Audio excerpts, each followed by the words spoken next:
오늘 누가복음 53번째 시간입니다. 누가복음 10장 21절 이제 예수께서 본격적으로 그게 속내 바로 그가 정말로 제자들에게 하고 싶으신 말씀을 이제 더욱더 본격적으로 하기 시작하시는데요. 이때 예수께서 성령으로 기뻐하사 그러셨어요. 자, 그래서 예수께서 기뻐하신다 하실 때 성령으로 기뻐하시다는 그런 단서를 붙였어요. 예수는 그가 말씀이 육신이 돼서 오신 신성의 그 모든 것으로서 충만하신 이미 그 육체 자체가 신성의 충만으로 거하시는 분이에요. 그러니까 이미 신령하되 이미 100% 신령하신 분인데도 불구하고 그가 성령으로 기뻐하셨다 그런 말씀을 하셨죠. 자, 그러니까 그가 그의 공생에는 성령으로 시작한 거죠. 요단강에서 성령 받으심으로 공생을 시작하셨어요. 그러니까 성령 받으시면서 이제 그것으로서 기점을 삼고 그가 이제 드디어 하나님 아들이라는 그런 공생애를 그가 드디어 이제 시작을 하셨었죠. 그리고 난 다음에 그가 광야에 시험 받으러 가실 때도 성령에 이끌려서 가셨다 했고, 또 그가 다시 거기서 이제 갈릴리로 돌아가셨을 때도 성령의 권능으로 그가 돌아가셨다 그랬고, 그 다음에 그가 부활하신 후에도 성령으로 가르치셨다고 사도행전 1장 1절에 그가 성령으로 가르치시더라. 그래서 그의 하나님 아들로서의 사역이 성령으로 아닌 순간이 한순간도 없는 것입니다. 시작할 때부터 그가 죽으실 때까지 또 나아가서 부활하시고 난 다음에도 그는 오로지 성령으로 다 하셨었어요. 그러니까 그가 부활 후에 제자들이 나타나서 제1성 그가 하신 제일 먼저 할 말씀이 너에게 평안이 있을지어다 하시면서 성령을 받으라 하셨어요. 성령을 받으라. 성령을 받으라. 자, 그러니까 그가 그 제자들끼리 모여서 숨어있는 두렵고 그들이 아주 두렵고 그런 그들이 두려워하는 그런 폐쇄된 공간에서도 성령을 받으라 하셨지만은 그가 하늘로 오르기 직전에 승천하기 직전에 그가 제자들뿐이 아니라 다른 수백 명의 또 목격자들이 있는 가운데서도 이제 그가 예수에게 하신 말씀이 예루살렘을 떠나지 말라. 아버지께서 약속하신 성령을 받을 때까지 너희는 예루살렘을 떠나지 말라. 그러니까 예루살렘에 너희가 모여 있을 때 내가 성령을 보낼 것이니까 너희가 성령을 받고야 그리고야 떠나라. 그래서 성령을 받으면 권능을 받고 그러면 네가 이제 예루살렘부터 시작해가지고 땅끝까지 내 증인이 될 것이다. 이렇게 이제 말씀을 했었어요. 그래서 그들이 이제 그 예수의 분부를 받고 이제 마가 요한의 다락방에서 몇 날을 기다렸다 그랬죠. 그러다가 이제 드디어 오순절 날이 이르러서 성령이 강림했어요. 그럴 때 거기에는 물론 예수의 제자들 대부분 사람들이 다 갈릴리 사람들이죠. 그리고 물론 그 중에 120명이나 정도 됐으니까 예루살렘에서 또 이제 예수를 따르게 된 사람들도 있었어요. 그러는데 그런 사람들에게 이제 성령이 강림하셨어요. 그러니까 그들 중에서 이제 그 갈릴리 사람들은 이제 그들은 곧 명절이 끝나면은 그들은 다시 자기 고향으로 돌아가려고 했던 것은 그들이 왜 그때 예루살렘에 있었냐면은 그때가 이제 오순절 날이 되게 되면 다 모든 이스라엘 사람들이 다 유대 사람들이 예루살렘으로 명절을 지내러 왔었기 때문에 그래서 이제 예루살렘에 있었던 것이고 예루살렘에 그때 예수의 죽음이라는 큰 사건도 있었던 것이고 또 그들에게 또 내가 가면 보내줄 테니까 기다려라. 네가 예루살렘을 떠나지만 기다려라 했던 것이죠. 그래서 그 얘기가 명절이 이제 그 끝나면 그들이 이제 돌아갈 것이니까 이제 네가 성령을 받고야 떠나가라. 그래서 이제 그 당시에 땅끝이라면 지금 아프리카 아니면 무슨 남아메리카 무슨 그런 오직까지 말하는 것이 아니라 당시의 땅끝이라는 개념은 그 당시에 갈릴리에 가는 것까지도 그 당시에는 이제 땅끝이라고 했을 때 그러니까 성령 받고요 어디든지 가라 이제 그런 뜻이죠. 자, 그래서 요한복음 7장 37절에 이제 그런 말이 있어요. 명절 명절 끝날 곧 큰 날에 예수께서 외쳐 가라사대 누든지 목마르거든 내게로 와서 마시라. 나를 믿는 자의 받을 성령인데 바로 그 성경의 이름과 같이 그 배에서 생수의 강이 흘러나리라 그랬었어요. 그를 믿는 자의 받을 성령, 그를 믿는 자의 받을 성령, 그를 믿는 자의 받을 성령. 예, 그러니까 이제 앞으로 이제 명절 끝날 곧 큰 날, 이제 오순절 날이죠. 이제 오순절 날이면은 믿는 자가 성령을 받을 것이다. 바로 오순절 날 받을 것이다는 것을 이제 말씀하신 것이죠. 그때까지 아무도 성령을 받은 사람이 없었다 그랬었어요. 왜냐하면 예수께서 아직 영광을 받지 아니하신 거로 성령을 받은 사람도 아직 없었더라 그랬었어요. 그러니까 이제 예수께서 이제 앞으로 오순절 날에 성령을 보내실 것이다. 그때는 나를 믿는 자들이 성령을 받을 터인데 그때 그 증세가 마치 자기의 배에서 생수의 강이 흘러넘치는 것 같은 그런 이제 체험을 할 것이다. 이렇게 이제 예수께서 이제 말씀하셨던 것이죠. 이제 이제 그러니까 생수의 강이니 무슨 샘이니 이런 것들은 굉장히 이스라엘에게는 굉장히 다른 나라보다도 굉장히 아주 센시티브한 그런 단어인데, 그런 언어인데, 왜냐하면 그런 사막 지대이기 때문에 물이 귀한 나라.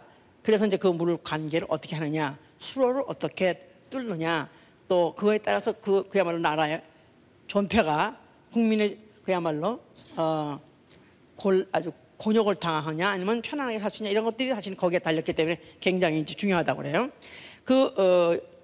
예를 들어서 여리고라는 데는 사막지대에 있대요. 그런데 거기에 엘리야 샘이라고 있는데 그 샘은 3000년 전에 솟기 시작했는데 지금까지도 거기서 나온 샘으로 수로를 만들어 가지고 가정에 공급을 해서 지금 수도같이 공급을 하고 있다고 그래요. 또 제2차 대전 그 나치한테 그 이스라엘 사람들이 600만이 학살당했다고 하잖아요. 그 보상, 전쟁, 이제 그들이 그 패전국 독일에다 보상을 받은 돈 가지고 그들이 갈릴리 바다에 물을 끌어서 올려가지고 그 산 꼭대기까지 끌어올려서 거기서부터 이제 아마 바닷물을 연수로 바꿔가지고 그래가지고 이제 전국에다 공급을 한대요. 그래서 그때부터 시작해서 아닌 게 아니라 그러니까 그 갈릴리 바다에서 그 물을 갖다가 끌어올려서 그때로부터 전 국민에다가 물을 공급하는 것이 됨으로 인해서 그때부터 이제 세계에 흩어져 있던 이스라엘 사람이 돌아오기 시작했대요. 러시아든지 무슨 폴란드든지 그런 데서 온 사람들은 이제 아슈케나지라고 하는데 그런 사람들이 오는가 하면은 또 이디오피아에도 많은 유대인이 있었는데 그들도 돌아오고 그래가지고 그때부터 이제 귀환을 하기 시작했다고 그랬어요. 근데 이것은 이제 그들에 관한 이야기지만 그러나 예수께서 성령이 너희에게 이제 오실 텐데 그때는 네 배에서 생수의 강이 흘러넘치라 했을 때 구약에서는 이런 표현이 있어요. 이사야 33장 20절 21절에 우리의 절기 지키는 시온성을 보라 그랬어요. 우리의 절기 지키는 시온성을 보라 해보세요. 무슨 절기? 오순절이죠 이제. 자, 이걸 이제 그러니까 그걸 안정한 처소된 예루살렘을 보이리니 그때 안정한 처소된 예루살렘 보이리니 옮기지 않는 장막이요 또한 여호와가 위험 중에 우리와 함께 계시니 어떤 배든지 아니면 큰 배든지 통행하지 못하는 넓은 하수 강이 둘린 것 같더라 그랬었어요. 그러니까 절기를 지킬 때 예루살렘에 이제 큰 물이 이제 흘러넘칠 것인데 너무너무 넓은 하수, 너무 넓은 강이라서 배도 아니면 큰 배도 거기를 통하지 못하는 그런 강이 흘러넘치고 그것이 둘릴 것이다 그렇게 말했어요. 그러니까 갑자기 이게 또 무슨 홍수가 날래는가 그런 뜻이라고 생각할 수도 있겠지만 우리가 만약에 아까 말한 예수께서 명절을 말했을 때 오순절을 말했던 것이고 그 오순절 날에는 성령을 받을 것이고 성령 받으면 너희 배에서 생수의 강이 넘치다 했을 때는 이런 말씀이 이게 바로 그 말이었었구나 이제 우리가 이제 알아들을 수 있는 것이죠. 자, 이렇게 구약 때부터도 이렇게 생명의 강, 생수의 강 그것들이 이제 그들에게 절체절명의 생명의 수단이었었는데 이제 예수를 믿는다고 하는 사람에게 절체절명의 바로 생명의 절대로 필요한 것은 바로 생명의 성령, 바로 성령을 생명의 성령이기 때문에 성령을 받아라. 받을 뿐만 아니라 아주 그 배에서 생수강이 흘러 넘칠 정도로 아주 그냥 창이라는 강같이 될 수 있도록 그렇게 충만히 받으라 그 말이에요. 성령 충만 받으라. 이게 바로 그리스도인의 표준 생활이다 이 말이에요. 성령 충만은 그냥 안 해도 좋고 오늘은 했다가 오늘은 못 미친다 이렇게 생각할 수 있는 사람도 있고, 또 아니면 특별히 성령파가 그런다고 생각하지만, 그러나 성경이 규정한 그리스도인 성령 시대 이후에 성령 받은 사람은 성령을 충만하되 그 배에서 생수강이 흘러넘침으로 인해서 자기의 인근의 땅뿐만 아니라 온 하구를 다 넘치게 하고 온 지역을 다 넘치게 할 수 있는 그런 성령 충만은 있어야 되는 것이다 그 말이에요. 아멘. 자, 예수 그리스도 자기가 표준이에요. 그래서 그가 성령 받고 난 다음에 그때로부터 시작해가지고 오로지 그는 성령으로만 그렇게 하셨어요. 그래서 이제 그가 기뻐하셨다 그랬는데, 그가 이때 예수께서 성령으로 기뻐하사 그랬었어요. 자, 예수께서 기뻐하시다 그랬는데 그렇다고 해서 예수가 뭐 깔깔대고 웃었다 그런 뜻은 아니에요. 우리 한국말은 웃으면 복이 와요. 그래서 이제 웃는 거 이퀄 복 아니면 기쁨 이렇게 생각하기 쉬운데, 성경에서는 하나님이 예수나 하나님이나 깔깔대고 웃었다 그런 말이 없어요. 삼국지에 보면 굉장히 인상 남는 단어가 뭐냐면 박장대소예요. 삼국지 3번만 읽으면 뭐가 터진다 그래서 내가 3번 읽었거든. 그랬더니 남는 게 뭐냐면 박장대소야. 기쁜 일만 있으면 박수를 쳐가면서 하하하 아주 호걸답게 웃는 거, 이런 걸 박장대소라 그러는데, 그런데 이 성경에서는 예수님이나 하나님이나 한 번도 박장대소 본 적이 없어요. 여기서 기뻐하셨다고 해서 예수님이 깔깔대고 웃었다는 뜻이 아니에요. 오히려 성경에서는 하나님 웃으셨다 그런 뜻을 이제 몇 군데 써 있는데, 오히려 그때는 기뻐서 웃으신 게 아니라 비웃었을 때 웃으셨다 그랬었어요. 시편 2장 4절에 보니까 하늘에 계신 자가 웃으시며 주는 저희를 비웃으시도다 그랬었어요. 그래서 laugh란 말 자체가 그게 scorn, 조소하다 그런 뜻이 있죠. 잠언서 1장 26절에도 너희가 재앙 만날 때 내가 웃을 것인데 너희가 두려움이 임하면 나는 비웃으리라. 또 잠언서 3장 34절에도 그는 거만한 자를 비웃으시며 겸손한 자에게 은혜 베푸신다. 그래서 하나님이 보실 때 웃을 거리가 이 세상에 있느냐, 좋아서 기뻐서 웃을 거냐, 아무것도 없어요. 다만 인생들이 하는 짓이 너무나도 못나고 모질하고 교만한 짓을 할 때 참 아주 비웃으시더라. 자, 그러니까 하나님이 비웃으시는 대상이 되면은 이건 재앙이야. 예? 나는 하나님의 비웃는 대상이 되지 아니하리라. 자, 그러니까 겸손한 자에게 은혜 베푸신다. 그는 거만한 자에 대해서는 비웃으시지만은 겸손한 자에게 은혜 베푸신다. 자, 그러니까 하나님 말씀을 어린아이 같이 그대로 받아들이고 그대로 순종하는 자, 그런 자에게는 오히려 그를 기뻐하고 또 그를 갖다가 이제 그에게 이제 은혜를 베푸시는 분이시다. 자, 그렇기 때문에 우리의 신앙은 말씀을 듣고 순종하는 생활이에요. 말씀을 듣고 순종하는 생활. 자, 그러니까 말씀을 듣는다, 하나님 말씀을 듣는다 하니까 무슨 계시의 말씀을 듣는다 해서, 그래서 이른 아침 일어나기만 하면은 그냥 주여 말씀하셔서 하고 그 다음에 해서 묵상하고 묵념하고 있다가 턱 떠오르거나 아니면 귀에다 안 떠오르는 건 처음에 초기 증상이고요. 나중엔 진짜 말을 한대요. 그러다 내가 일일이 오늘 너는 누굴 만나라, 또 오늘 너는 거기 마지 마라, 오늘은 무슨 옷을 입어라, 또 오늘은 또 무슨 뭘 먹어라, 그래가지고 일일이 그렇게 지시가 온다고 그래요. 자, 이거 한번 이런 거에 한번 빠져버리면 아무리 설명해도 소용없습니다. 그냥 하나님의 말씀은 성경의 말씀이에요. 성경의 말씀.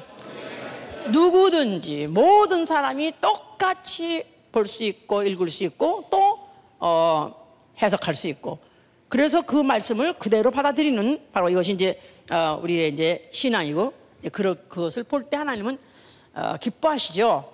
비웃는 게 아니라 기뻐하신다 이 말이에요. 자, 예수께서 성령으로 기뻐하시다 그랬으니까 예수의 기쁨은 자기의 감각이나 감정에서 우러난 게 아니다 이 말이에요. 예수는 철저하게 자기의 감정조차도 성령의 울타리에다가 아주 제한을 했어요. 오로지 성령의 기뻐하시면 자기도 기쁜 것이고 성령이 슬퍼하시면 자기도 슬픈 것이지 성령을 초월하지 않으셨다는 사실, 얼마나 예수께서 철저하게, 그도 하나님이신데, 그도 하나님 본체신데도 불구하고 이 땅에 오셨을 때 한 번도 자기의 한 번의 감정이든지 표정이든지 아니면 일거수일투족을 오로지 성령의 지시에 따라서만 하셨다는 사실. 자, 그러니까 우리도 성령에 의해서 감정을 조절할 줄 알아야 돼요. 알았습니까? 나는 성령에 의해서 감정을 조절하리라. 어느 날은 그냥 기뻐가지고 할렐루야! 그래서 아이고 또 오늘 충만하셔서 얼마나 좋은가, 뭐가 또 기쁘냐 그러니까 오늘은 그냥 그동안에 그렇게 하여튼 내가 기도했던 게 있는데 드디어 기도가 응답을 받았다고, 뭐가 이렇게 무슨 기도를 받으니까 주면서 얼마만 대달라고 했는데 딱 그게 돌파했다 이거야. 주매상. 응? 근데 그 다음 주는 또 꺼져왔어요. 그래서 왜 또 오늘은 기분이 이렇게 안 좋으시냐 했더니 다시 또 하강을 했다 이거야. 내려갔다. 그러니까 마치 그 현상, 자기의 느껴지는 그런 감각, 감정, 이런 것들이 마치 자기의 온 감정을 다 그거 마치 그것이 바로메터 같이 그렇게 한다는 것 자체가 우리가 얼마나 부끄러운지. 우리는 성령으로 사는 방법을 배워야 된다 이 말이에요. 나는 성령으로 사는 방법을 배우리라. 그래서 데살로니가전서 5장 16절에도 항상 기뻐라, 항상 기뻐라. 기쁜 일이 있어도 기뻐하고 기쁜 일이 없어도 기뻐하고, 잘 돼도 기뻐하고 망해도 기뻐하고, 병이 들어도 기뻐하고 병이 안 들어도 기뻐하고. 항상 우리가 그 감정이 이게 정말 뭐 전혀 100% 쫙 이렇게 되긴 힘들겠지. 그냥 직선 긋듯이 무표나 팜나 헌병같이 서 있을 수는 없겠지 뭐. 그렇지만 이게 이 파도 같은 것이 말이에요. 전파 같은 흐르는 게 그냥 팍 뛰었다가 또 팍 들었다가 따닥 완전히 미친놈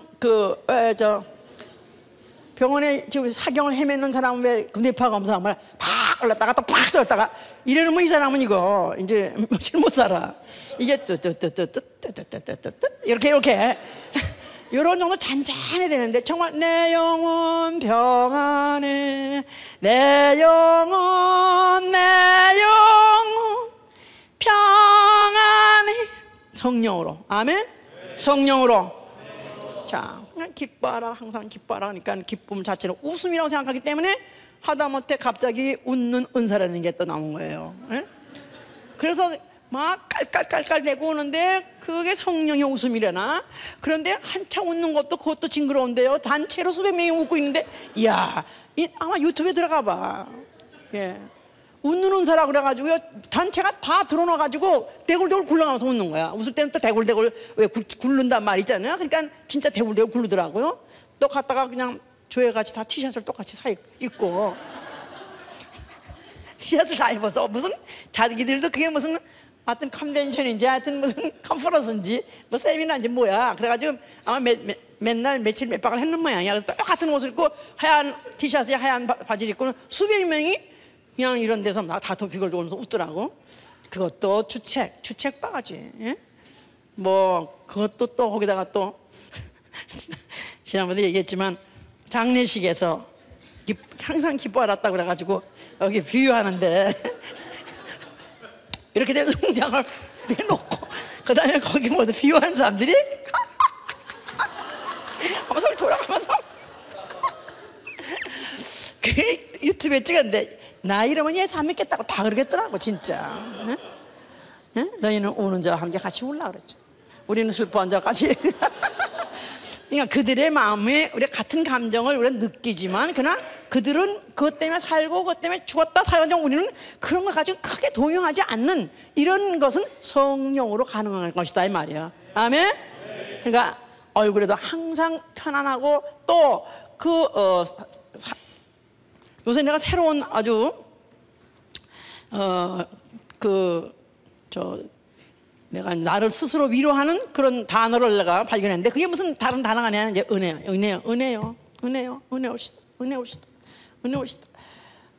그냥 나 창의 날에는 수첩 하나도 없이, 몇 년 전만 해도 수첩 하나 없이, 무슨 그런 기록 없이도 다 기록하고 있었거든요. 그래가지고 내 머리에, 그래서 누구하고 어느 때 신방 만나는 약속 무슨 이런 거 다 이거 하나도 있었는데, 이제는 적어놓고도 잊어버리고, 너무너무 짜증나는 거야.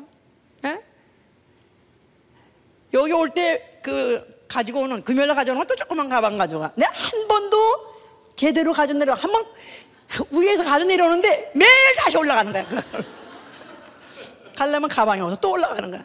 매주 한 번씩 그걸 밤낮 거기서 안 가져려고 다시 올라가는 거야. 그럴 때마다 내가 아유 그래가지고 내가 팍 화가 나가지고 그냥 막 내 머리를 막 굴밥을 쭈고 막 하면서, 그러다가 은혜로서이다. 이런 폐품도 아직도 써주시는 정말 주님의 은혜, 정말 은혜입니다. 그러면 조금씩 이렇게 금방 마음이 좀 풀어져요. 에? 하여튼 또 누가 못난 짓을 하고 누가 속썩인다 할 때도 은혜로서이다. 그러면 또 그래도 저 못난 게 튀어나가지 않은 게 어디에 다행이야. 그것도 다행하냐? 그래도 아주 내 앞에 있으니까 앞으로 고칠 수 있는 기회가 있잖아. 그러니까 그것도 은혜로서이다. 그러니까 많이 막 화가 나고 그냥 입에서 싹 나오다가 이렇게 그냥 은혜로서이다 하니까 좀 나아져서 내가 이제 앞으로 기대하시라 자꾸 이제.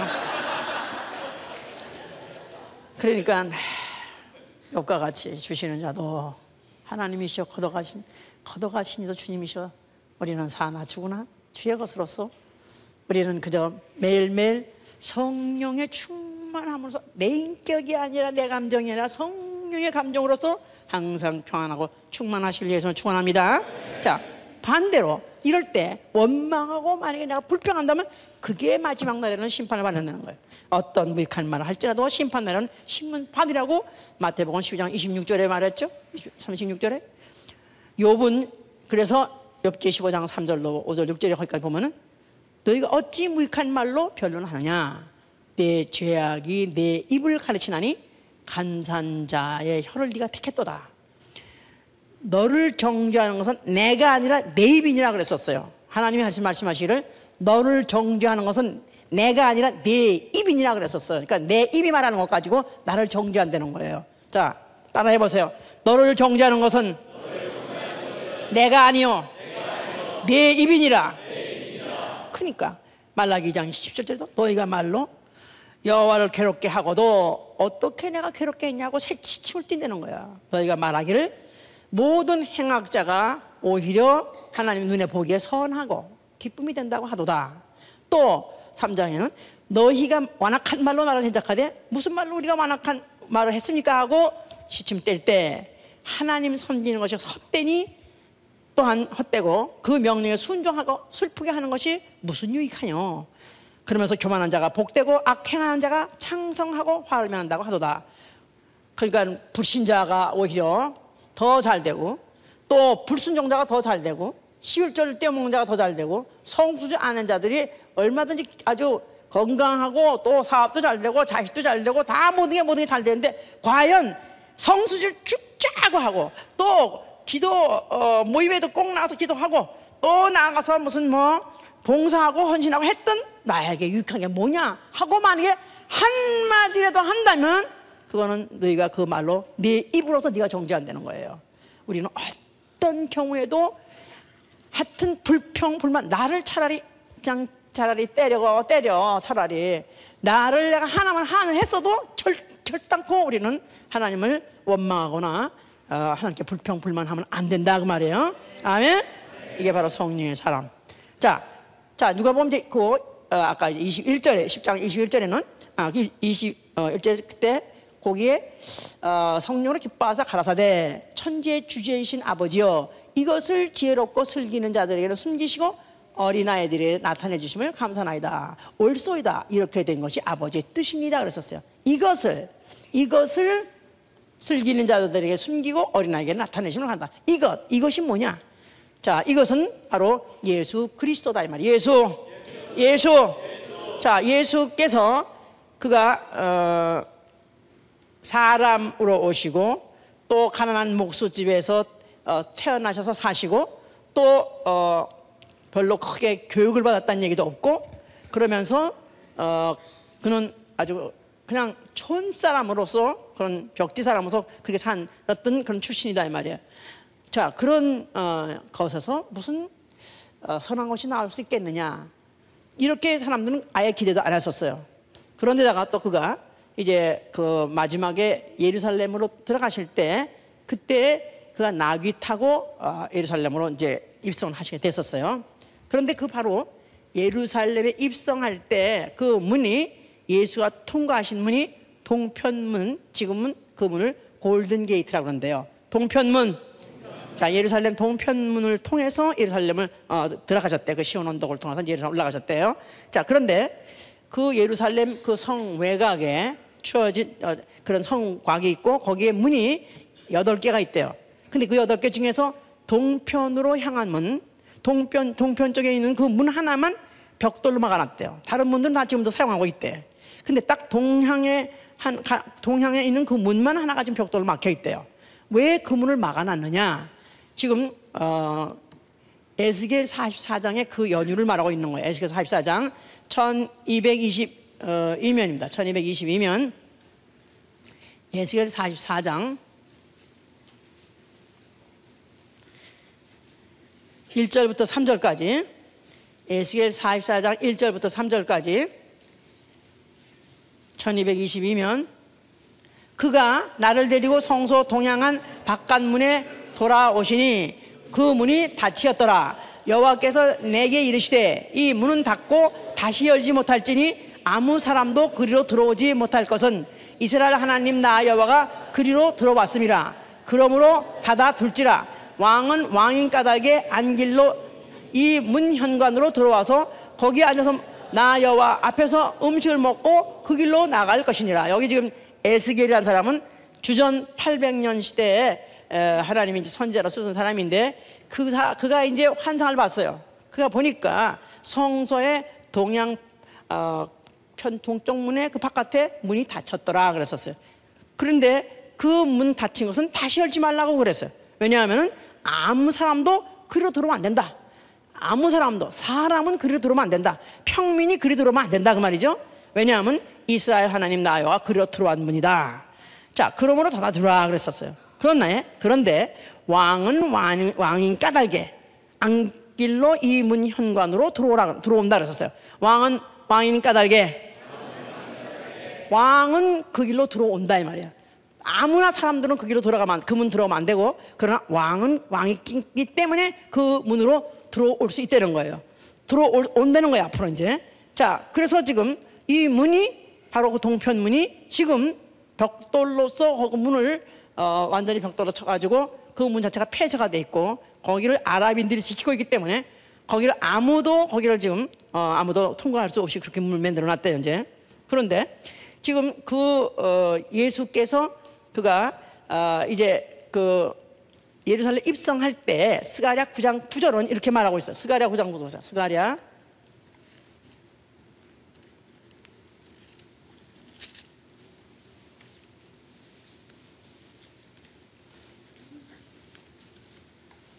스가랴 9장 9절.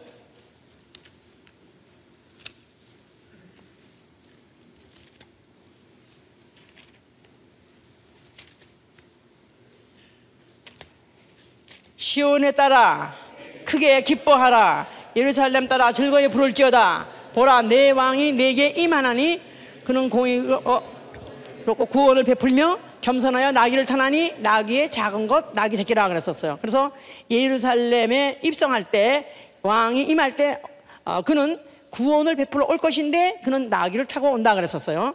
그런데 예수께서 아닌 게 아니라 나귀를 타고 이제 예루살렘 성에 입성했죠. 자, 그러니까 그가 누구냐?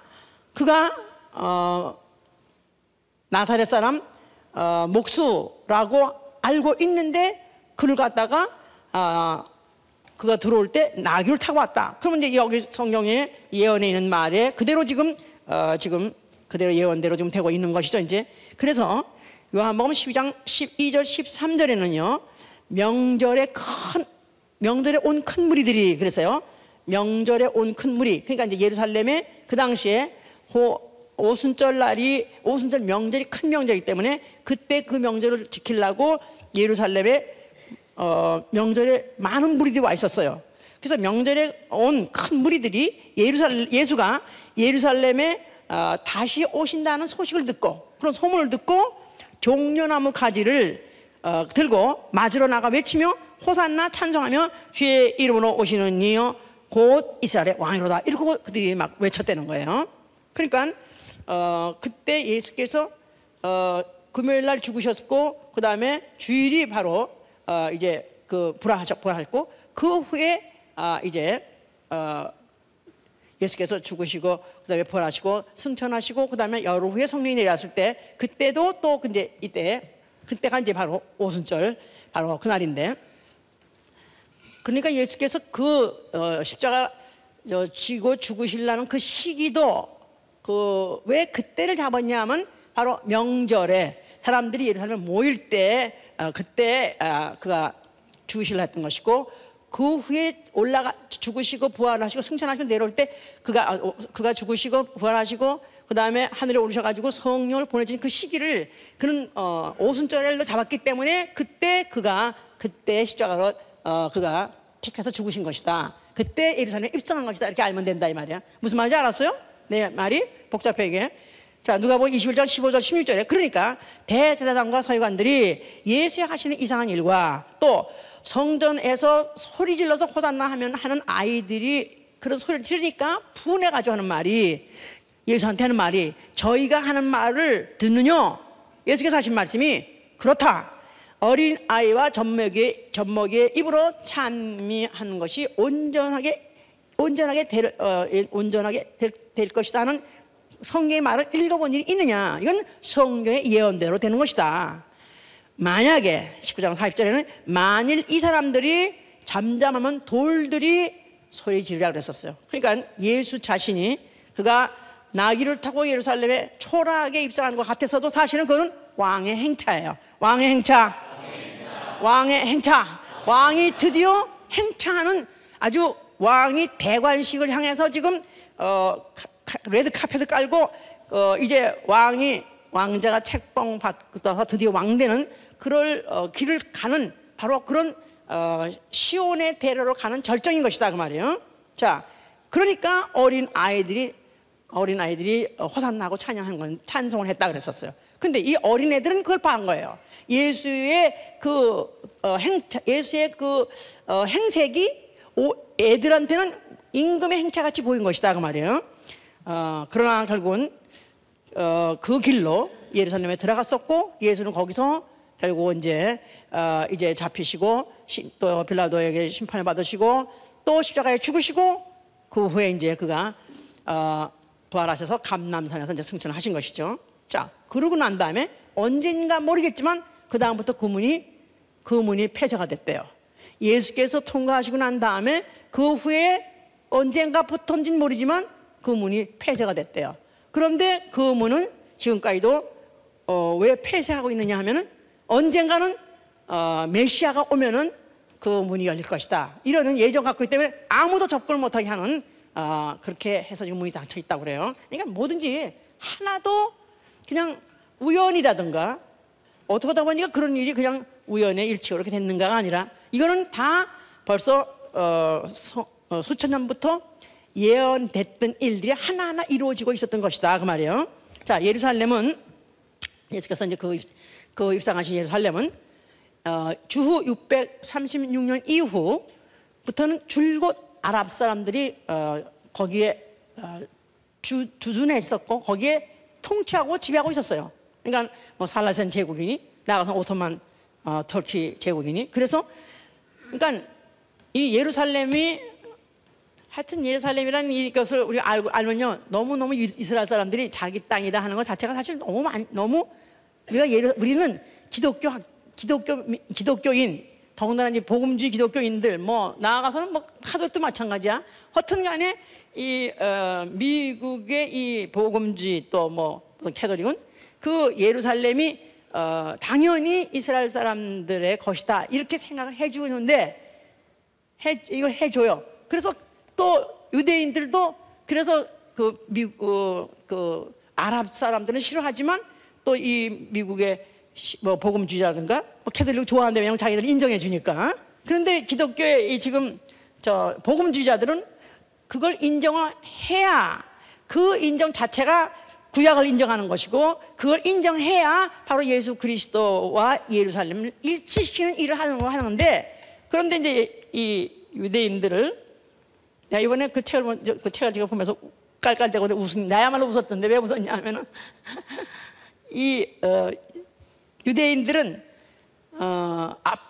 지금도 그 모든 유엔과 그리고 또 미국에서 앞장서 가지고 그 예루살렘을 그 이스라엘 사람 정착시키자 해가지고 또 해방도 시키고 독립도 시키고 정착시키자 가지고 땅을 강제로 놓아줘 가지고 이제 반을 놔준 거예요. 1300년 동안을 아랍이 내내 거기 살고 있었고, 그러니까 1948년 독립할 때까지 내내 거기 살아 있었어요. 그리고 거기서 제국을 이뤘고 거기에 또 나름대로 얼마나 또 문화를 많이 발전시킨지 말도 못해요. 건물도. 자, 그래서 그러고 있었는데 왜 이스도의 저 복음주의자들은 왜 또 그렇게 예루살렘을 그렇게 예루살렘 거기는 유대인들이 있어야 되고 예루살렘 성전은 다시 세워져야 되고 하고 왜 그렇게 하냐면 예수 그리스도 강림하실 때 예루살렘에 강림하시고 거기서 심판한다. 거기서 심판한다 그렇기 때문에 심판하려니까 유대인들이 거기 있어야 되고 그걸 심판하려니까 예루살렘 성전도 다시 세워져야 되고 이렇게 하기 위해서 지원해 주는데도 그 사람들은 못되물로 좋아한다고 이렇게 써 있어요. 지네가 심판을 위해서 필요한 도구로서 그렇게 해서 이 복음주의자들은 그렇게 그들에게 예루살렘을 지키게 하고 또 살게 하고 점령하게 하고 또 거기 차지하게 하는데도 자기네들이 심판하는 마지막 심판에 도구로 쓰임 받는데도 그걸 모르고 좋아한대요. 왜냐하면 자기네들 거기 있게 해준다고. 예? 그래서 말이에요. 지금 이 예루살렘은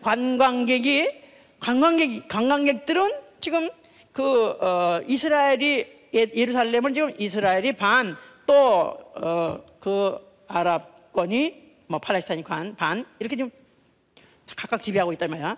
그런데 관광객은 양쪽으로 다 갈 수 있대요.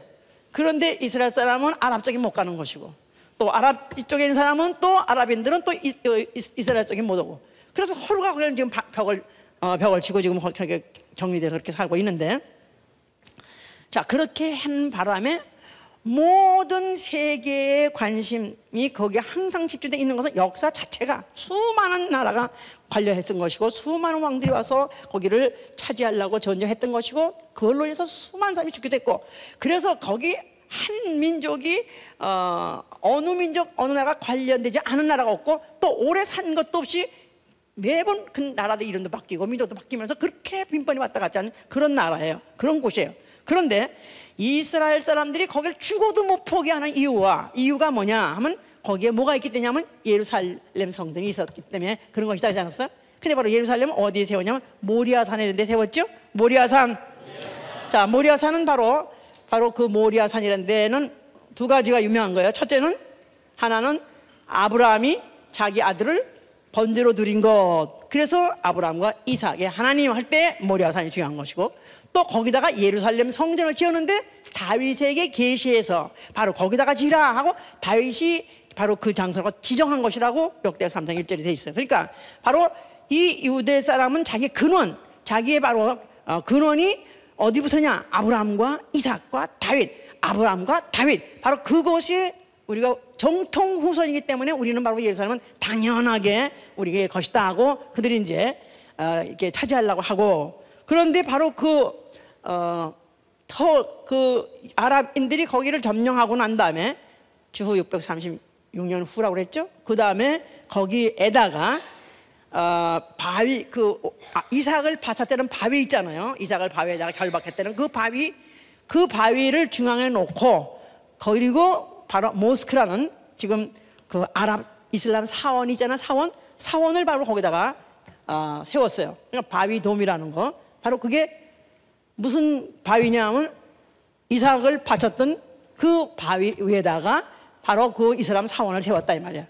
그러니까 이 싸움이 끝날 날이 없는 거예요. 그 이스라엘 사람들은 그 사원, 세 번째로 성스러운 사원에다가 거기에서 무슨 뭐 누구야 모하메시 뭐 승천했느니 해가면서 계시를 받았느니 하고 아니 승천을 받다 이렇게 하고 거길 고살라하고 그 다음에 이제 이 이스라엘 사람들은 지금 어떻든지 거기다 성전을 다시 세우겠다. 그래서 지금 자기네 것이라는 걸 더 주장하고 하기 위해서 계속 좀 발굴하고 있는 거예요. 그래서 그 땅이 얼마나 웃기냐면 위에는 바위가 있고 모스크 성전이 있는데 이스라엘 사람들은 이쪽에 땅 묻혀 들어가서 땅을 파고 지금 계속 들어간대 밑으로. 위에는 바위가 있고 밑으로 이스라엘 사람들 여기를 파고 들어간대 지금. 그래서 천상천하가 아니라 지상지하 같이 그렇게 땅을 가지고 지금 싸우고 있대요 지금. 참 하여튼 그런데 이들이 왜 이렇게 회복하려고 그러냐. 이제 두 번 그 성전이 붕괴가 있었을 때 느부갓네살 때 마지막으로 주후 580년에 느부갓네살 때에 의해서 예루살렘 성전이 완전히 이제 붕괴됐다 했잖아요. 그런데 그들이 그 후에 그 바벨론의 포로로 갔다가 다시 또 파사왕 고레스 원년에 또 그들이 다시 귀환해가지고 다시 스룹바벨을 통해서 또 짓고 나중에 헤롯 왕이 또 성전을 지었잖아요. 그러는 바람에 그랬는데 그것을 로마의 타이투스라는 그런 장군이 주후 70년에 예루살렘을 침공해가지고 아주 그야말로 싸그리 깡그리 완전히 폐허를 만들어버렸어요. 완전히. 그런데 거기에서 나온 돌들이 얼마나 큰지 말도 못한데 그래서 그것이 굴러떨어져 있는 걸 가지고 그거 가지고 또 짓고 그 성전 그 모스크도 짓고 또 그것들이 지금 있는 것들을 지금 계속해서 파가지고 그걸 갖다가 이제 가지고 그들이 지금 하는 이유가 이렇게 지금 그들은 한치도 양보할 수 없는 자기의 성지다. 바로 이게 바로 우리의 조상부터 우리에게 준 땅이다 이렇게 한다는 거예요. 바로 예수께서는 그 예루살렘에 그가 나귀를 타고 올라가셔가지고 거기에서 결국은 그가 이제 잡혀서 죽으시고 그러면서 말씀하실 때 뭐라고 말씀하셨어요? 주일날만 하는 거 아니야? 에? 에? 바로 그가 그 예루살렘 성전에서 그가 다 이랬다는 것 그 자체가 바로 드디어 예루살렘에 그들이 기다리던 게 뭐냐면 그 동편문으로 왕이 들어오리라. 그런데 바로 그 왕이 드디어 왔다 이거예요. 드디어 왕이 왔는데 그 이제 성이 완전히 이제는 없어져 버렸기 때문에 이제는 동편문도 소용이 없어진 거예요. 이제는 그 왕이라는 자 예수께서 자신이 스스로가 성전이 되어가지고 이제는 다시는 그런 동편문 자체도 사실은 이제 필요 없는데도 불구하고 지금도 그걸 지키고 있다 이 말이에요. 자 그러는데 예수께서는 너희가 바로 성령을 받을 것이다. 자 그러면 성령 받으면 우리는 뭐가 되는 거예요? 너희가 성전이 되는 거죠. 아멘입니까? 아멘? 자 우리 다음에 또 한번 설교를 하겠지만 이거는 다시 설교하겠지만 오늘 이제 누가복음 얘기인데 여기 지금 10장 22절에 보니까 22절 보니까 내 아버지께서 모든 것을 내게 주셨으니 아버지 외에는 아들이 누군지 아는 자가 없고 아들과 또 아들의 소원대로 계시를 받는 자 외에는 아버지가 누군지 아는 자가 없나이다 하시고 그랬었어요. 자 아버지께서 내게 모든 것을 주었으니 아버지 외에 아들이 누군지 아는 자가 없다. 아버지 외에는 아들이 누군지 아는 자가 없고 아들의 소원대로 계시를 받은 자 외에는 아버지를 아는 자가 없다. 자, 그러니까 예수께서 단서를 붙이신 것은 아버지 이외에는 아들이 누군지 아는 자가 없다. 아버지 이외에는 아들이 누군지 아는 자가 없다.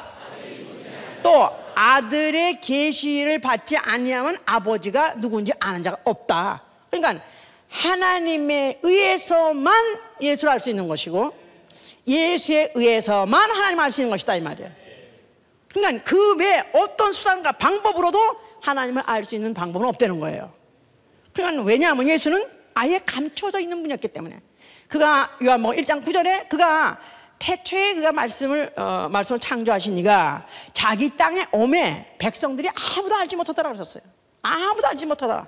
자, 그 당시까지 예수님이 성령 받고 하나님 아들이라는 인침을 받기 전까지는 마귀도 몰랐어요. 마귀가 만약 알았더라면 나사렛에서 예수께서 자랄 때, 어릴 때 가서 죽였던가? 아니면 아주 애굽까지 따라가서 죽였던가? 그럴 수 있었어요. 자, 마귀도 몰랐어요. 하나님만이 알고 있었던 스케줄이었다 이 말이에요. 그런데 하나님이 이는 내 사랑하는 아들은 내 기뻐하는 자라고 그때야 드디어 공개하는 말이에요. 마귀가 그때부터 알아가지고 그때부터 이제 예수를 갖다가 이제 그야말로 집중 포화의 대상으로 삼고 그렇게 따라다녔던 것인 거죠. 이제 자, 하나님 왜 아버지 외에는 아들을 아는 자가, 아들이 누군지 아는 자가 없고 아들의 소원대로 계시받은 자 외에는 아버지를 누군지 아는 자가 없다 그랬을 때, 물론 여기 이제 예수께서 아버지 했던 말 자체가 이제 하나님이죠. 이제 이 하나님에 대해서, 하나님 하는 데 대해서 사람들이 우습게 알아. 쉽게 알 수 있고 쉽게 뭐 부를 수 있고 쉽게 접근할 수 있다고 착각을 한다 이 말이에요. 왜냐하면 우상 만들기도 하고 또 무슨 어떤 아무나 신이라도 또 그런 이름을 갖다 불러 가지고 하는 그런 행위들이 많이 있었기 때문에 뭐 그렇게 하면 되는 거, 그러다 보면은 뭐 되든가 뭐 하는 거 아니가 이렇게 생각하는데, 사실은 이 자체가 얼마나 인간의 교만이고 피조물의 교만인지 몰라요. 피조물의 교만, 인간의 교만이 뭐냐면 내가 알려고 하면 알 수 있다.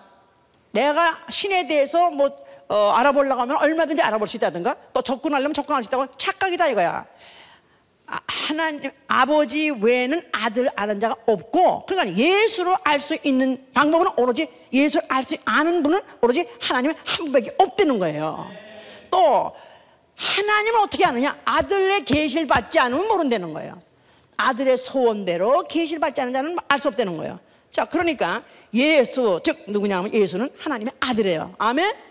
예수를 하나님의 아들로 아는 자라야 하나님을 아버지로 아는 것이다 이 말이에요. 예수를 하나님 아들이라고 믿으면 아멘 하세요. 자, 그러니까 예수를 하나님 아들이라고 안다면 아버지를 아는 자요. 또 만약에 아버지를 아는 자라면 바로 아들을 아는 자다. 그러니까 하나님 아버지에 의해서만 아들을 알 수 있고, 나아가서는 성령에 의해서만 아들을 알 수 있는 것이다. 예수를 알 수 있는 것이다 이 말이에요. 예수를 알 수 있는 방법은 오로지 성령으로만 알 수 있는 것입니다. 성령, 하나님, 성령. 그러니까 성령으로 아니면 아들을 알 수 없고, 또 아버지로 말미암자면 아들을 알 수 없다. 알아야 되는 것이다 이 말이에요. 우리는 하나님을 알아야 돼요. 아멘? 요한복음 17장 3절에 영생은 유일하신 참 하나님과 그가 보내신 자 예수 그리스도를 아는 것이다. 영생은 아는 거예요. 영생은 알아야 되는 거야. 뭘 아냐면 바로 하나님과 그가 보내신 자 예수를 아는 것이다 이 말이에요. 알아야 영생한다 이 말이에요. 알지 못하면 영생 못한다 그 말이에요. 그러니까 왜 멸망하느냐? 예수를 알지 못하기 때문에 멸망하는 것이고, 왜 심판을 피치 못하느냐 하면 예수를 알지 못하기 때문에 피치 못하는 것이고, 왜 지옥 가느냐 하면 예수를 알지 못하기 때문에 지옥 가는 것이다. 그러니까 얼마나 중요한 거냐 이 말이야. 예수를 알자 해보세요. 어떻게 하려고요? 아버지 외에는 아들을 아는 자가 없댔으니까 아버지에 의해서 계시를 받아야 되고, 아들이 자기의 소원대로 계시를 하셔야 된다고 말이에요. 그런데 23절에 그래서 23절에 제자들을 돌아보시며 종용이 이르시되 너희의 보는 것을 보는 눈은 복이 있도다. 너희의 보는 것 뭡니까? 예수죠. 예수를 보는 눈은 복이 있도다. 예수를 보는 눈만은 예수를 구체적으로 체험, 구체적으로 목격, 구체적으로 아는 자는 복이 되는 거예요. 예수를 구체적으로 아는 자는 복이 있다. 자, 그러니까 하나님이 보내신 아들이요, 하나님이 보내신 그리스도라고 보는 눈, 예수를 하나님의 아들이요 하나님이 보내신 그리스도라고 아는 자는 복이 있다는 거예요. 그렇게 믿으시면 아멘 하세요. 그렇습니까? 100번을 물어봐도 예수는 하나님 아들이시고 예수는 하나님 보내신 그리스도입니까? 자, 이런 자가 바로 복받은 자다. 그러면서 24절에 보니까 내가 너에게 말하노니 많은 선지자와 임금이 너희 보는 바를 보고자 하였으되 보지 못하였으며 너희 듣는 바를 듣고자 하였으되 듣지 못하였느니라. 많은 선지자들도 보기를 원했고 또 많은 임금들도 보기를 원했고, 특별히 다윗은 그가 그 나의 주 나의 왕 하면서 얼마나 많은 아름다운 시를 썼는지 몰라요. 또 그 왕에 대한 사모함, 그 주에 대한 그 사모함, 내 주께서 주께 말씀하시되 또 나의 왕 왕이시여 나의 힘된 나의 왕 나가 주를 사랑하다 하면서 정말 많은 시를 썼어요. 그러니까 그가 왕을 보기를 얼마나 사모했는지 몰라요. 그런데 그는 결국 보지 못했고 또 선지자들도 수많은 선지자들이 또 그에 대해 그가 오실 것이다, 이제 왕으로 오실 것이다, 그가 오시면 바로 예루살렘으로 들어올 것이다, 그렇게 했다 할지라도 그들은 다 못 봤어요. 심지어는 침례 요한도 못 봤습니다. 침례 요한도 당신이 오실 메시아입니까 그리스도입니까 물어는 봤지만 예수께서 그 앞에 면전해 놓고 내가 메시아다고 가르쳐준 적도 없고 또 그는 예수가 진짜 왕의 길을 간 걸 본 적이 없어요. 그가 나귀 타고 예루살렘에 왕으로서 입성하시고 거기서 십자가에서 죽으시면서 바로 하나님이 바로 드디어 이에게 하늘과 땅의 모든 권세를 그에게 인정하시는 사망 권세 마귀를 선멸하시고 그 다음에 그를 갖다 승리하신 그 왕으로서 인정하시는 그 순간을 본 적이 없어요. 그러니까 비록 그가 예수를 침례를 줬고 또 예수를 눈으로 목격했다 할지라도 실제로 그리스도로 오신 예수를 퀘스천만 갖고 있었지 본 적은 없다 이 말이야. 그러나 너희는 바로 보는 거로 복이 있도다. 바로 본 자가 바로 복이 있다는 말은 물론 그 후에 그 제자들 중에서는 결국은 다 예수 그리스도의 죽음도 물론 한 사람만 빼놓고는 죽음도 받고 또 결국은 그 후에 부활까지도 또 성령 감리까지도 본 것이죠. 이제 자, 그래서 이런 너희 듣는 바를 보고자 했을 때 그들은 듣지 못했지만 그러나 너희들은 보는 것은 봄으로 너희는 복이 있다 그랬었어요. 자, 그래서 이제 누가 그런 복을 받았냐 하니까 어린 아이들은 예수를 보고 호산나 왕으로 오시니 하면서 찬양했다 그랬을 때 그 어린 아이들이 복 받았다 그랬었거든요.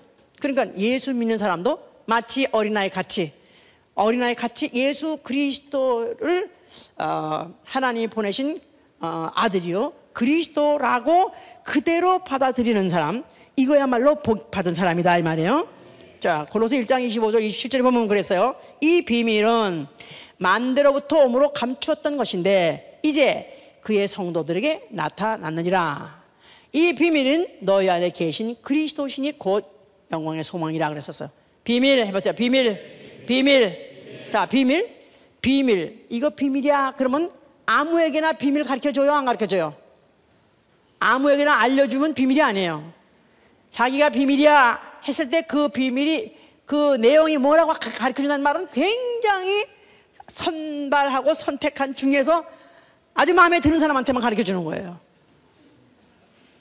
그러니까 이 예수 그리스도가 누군지 아는 거 이게 비밀이에요. 우리 인생은 태어나면서 자라면서 애들이 자라면서 밤낮 조금만 자라잖아요. 그러면 애들한테 밤낮 퀘스천이 그렇게 많을 수가 없어. 엄마 이게 뭐야? 이게 누구야? 그러면 뭐 그렇게 물어. 처음엔 이뻐서 가르쳐줬지만 나중에 귀찮아서 나중에 다 알아. 나중에 다 배워. 그러면서 안 가르쳐줘. 귀찮아서 이제. 왜냐면 사실 저도 잘 모르거든. 인생이 반드시 알아야 될 이거 풀어야 될 퀘스천 마크가 뭐냐면 Who is Jesus?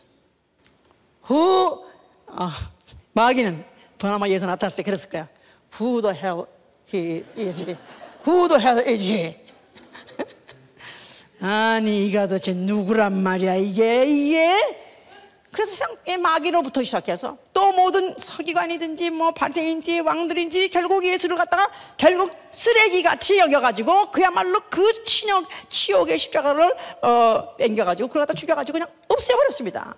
그러나 하나님 아버지께서는 죽은 자 가운데 그를 부활하셔서 하늘에 올리시고 성령이 오셨어. 성령이 오실 때 바로 예수가 누군지 아는 자들, 그를 갖다 더 알고 하는 자들에게 임하신 것이다 이 말이에요.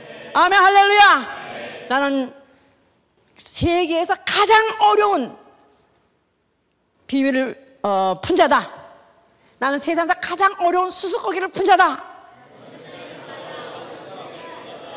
뭐 제퍼디라는 거 있잖아. 그런 거 풀면은 막 돈 막 주는 거 있잖아. 에? 나 옛날에 그런 거 참 잘 풀었는데 이제는 하나도 모르겠으니까. 옛날에 퀴즈 같은 거 옛날에 방송에서 하잖아. 그러면 너무너무 잘 맞춰가지고 나 왜 안 나가나 할 정도로. 그런데 이제는 하나도 모르겠어. 옛날에 알았던 것도 다 모르겠어 이제. 그런데 기뻐하고 즐거워라. 그거 몰라도 괜찮아. 오로지 내가 인생이 풀어야 될 숙제 문제는 예수 그리스도 누군지 알았다 이거야. 자, 이게 어떻게 된 거예요? 어떻게 내가 알게 됐냐 이거야. 내가 어떻게 이렇게 알게 됐냐 이거야. 예? 내가 어떻게 예수를 이렇게 알게 됐냐 이거야. 아들의 소원대로 계시를 받았으니까 그런 거지요. 그렇습니까? 아들이 나에게 이젠 더 이상 비밀로 할 필요 없이 내가 너에게만큼은 내가 정말 이젠 감출 필요가 없다. 나를 믿고 나를 사랑해서 자기를 갖다 공개해 줬기 때문에 알게 됐다는 사실. 이게 바로 우리의 신앙이 계시의 신앙인 것이다 이 말이에요. 아들의 소원대로 계시를 받았느냐 안 받았냐. 자, 우리 예수님께 성도들, 정말로 나는 정말 하나님의 계시를 받았다 정말 믿습니까? 따라 말고 꿈 한번 안 꿔봤어도, 아니 이상한 소리 한번 안 들어봤어도 나는 정말 확실하게 하나님의 계시를 받았다고 믿습니까? 정말입니까? 정말입니까? 어떻게 알아? 내가 어떻게 정말 나는 받았다고 믿느냐 이거야. 아니 목사님이 막 그냥 강압적으로 하니까 할 수 없지. 그냥 일단 해놓고 보는 거죠. 예? 그런 사람 많습니다. 왜 한동안은 충만하다가, 아니 믿음 좋다가 왜 점점 불순종하고 나아가서 열심을 잃어버리고 열정을 잃어버리냐 이거야. 왜 열정을 잃어버리냐 이거야. 왜 예수에 대한 사랑을 잃어버리고 예수에 대한 열심을 잊어버리냐 이거야. 왜 하나님의 일에 대해서, 왜 교회 일에 대해서 열심을 잊어버리냐면 계시가 끝나서 그래요. 그 사울 왕이 타락하니까 우리 물어도 둠으로도 계시하지 않다라고 않았었어요. 영적 생활에 타락이 오고 영적 생활에 퇴보가 오는 것 자체가 하나님이 계시를 더 이상 보내지 않아서 그렇다 이 말이에요. 그러니까 우리가 예수 믿는 사람이 정말로 조심해야 되고 정말 두려워할 것은 뭐냐면 우리는 은혜를 받은 사람이에요. 아멘. 은혜라는 것 자체가 선물이고 선물 자체가 주고 싶은 자에게 주는 게 선물이에요. 강요에 의해서 준다면 그거는 탈취당한 것이 선물이 아니에요. 예수님은 탈취당하는 분이 아니라 자기가 사랑한 자에게, 자기가 주고 싶은 자에게 주는 거예요. 하나님은 자기가 주고 싶은 자에게 자기가 선물을 주시는 분이에요. 그래서 계시의 신앙이라는 것이다 이 말이에요. 이 계시를 받았다는 자체가 아들의 소원대로 계시를 받았다. 아들이 보니까, 예수 그리스도가 보니까 줘도 될 만한 사람이라고, 믿을 만한 사람이라고 준 것이다 이 말이에요. 좋습니까? 나는 확실히 봐서 아멘 하세요. 나는 그냥 은혜 받는 거야. 뭐 공짜로 받으니까 뭐 공짜로 좋아하면 대머리까지 된다고 할 망정. 하여튼 받고 보는 것이다. 그런데 내가 받았는가 안 받았는가 뭘로 아느냐. 내가 만약에 그 계시의 말씀이다. 그럼 계시의 말씀, 그 계시의 말씀은 뭐 하라는 말씀이냐 도대체. 예수가 누군지 알게 하는 게 바로 계시요. 또 그 계시의 말씀이라는 건 예수 그리스도가 하신 말씀이다 이 말이에요. 자, 예수의 말씀은, 자, 요한복음 6장 36절에 이거 중요한 거 보세요. 요한복음 6장 36절에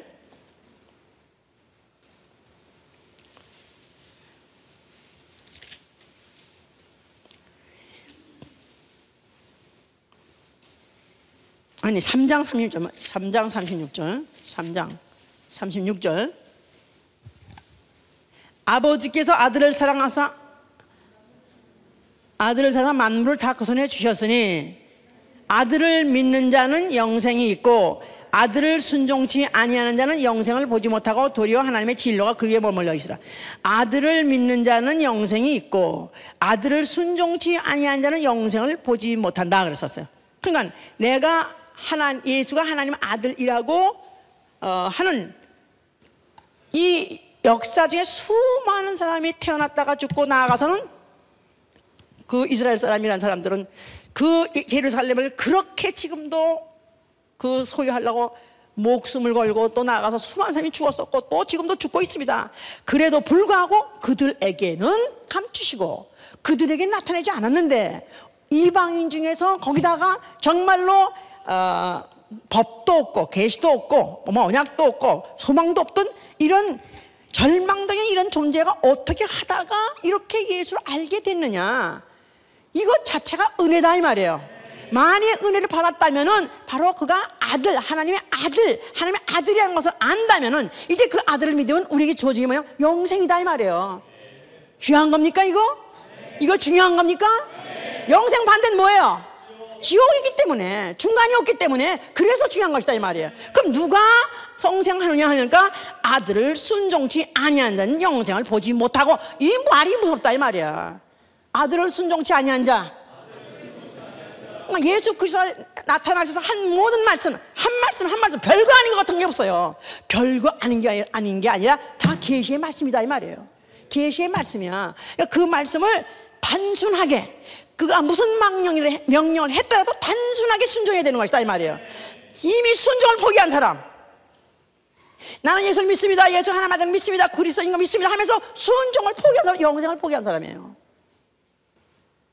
그러나 순종은 아무리 강조해도 무거울 것이 없는 거고 힘할 것이 없는 것은 바로 이것은 영생과 직결됨이 때문에 그런 것이다 이 말이야. 내가 만약에 예수가 하나님의 아들이라고 믿는 거, 이것도 계시로 은혜로 계시를 받았어요. 그런데 이것도 하나님이 나한테 아들이 나를 뭐를 기대하고 내한테 좋은 점이 있다고, 내가 볼 점이 있다고 나한테 이걸 계시해 줬다 이 말이야. 모처럼 받은 이 계시의 말씀이 내 것이 되게 하기 위해서는 내가 죽도록 충성해야 되는 것이고 죽도록 순종해야 되는 것이다 이 말이야. 아멘. 그래야 내가 영생을, 내가 계시받은 자요, 내가 영생을 바로 소유하는 자가 되는 것이다 그 말이야. 아멘. 할렐루야. 오늘 다시 한번 우리가 깊이 생각할 것은, 나는 진짜 아들의 소원대로 계시를 받은 자인가? 이 계시의 영이 끝나면 안 돼요. 죽을 때까지 끝나면 안 돼요. 그래서 계시의 영, 에베소 1장 19절에도 계시의 영을 너에게 주사 그랬었어요. 이 계시의 영을 우리가 정말로 사모하고 정말로 두렵고, 이 계시의 영이 끝날까 봐 두렵고 떨리면서 사모하고 받으면서 어떻게 확인해 가냐면, 내가 예수의 말씀을 하나하나 순종해 감으로써, 단순하게 순종해 감으로써 내가 이 계시의 영을 계속해서 받아야 되는 것이다 이 말이야. 아멘. 할렐루야. 자, 기도합시다. 오늘 그래도 금요 기도회까지 순종해서 나왔습니다. 그런데 그 이외의 날들에 대해서 정말 나는 얼마나 예수의 말씀에 순종하고 살고 있는가. 너희가 시험에 들지 않도록 기도하라 한 것, 이 말씀 내가 그냥 적당히 시간 있으면 하는 거고 또 시간 없으면 못 하는 거고, 피곤하면 못 하는 거고 괜찮으면 하는 거고, 이런 식으로 해석하면 나는 이미 계시의 신앙을 포기한 사람이에요. 나는 오늘도 그의 계시에, 그가 나를 보실 때 자기의 소원대로 나한테 계시에 죽어도 후회하지 않고 계속 주고 싶고 더 주고 싶고 더 깊이 주고 싶고, 그런 사람이 돼야 돼요.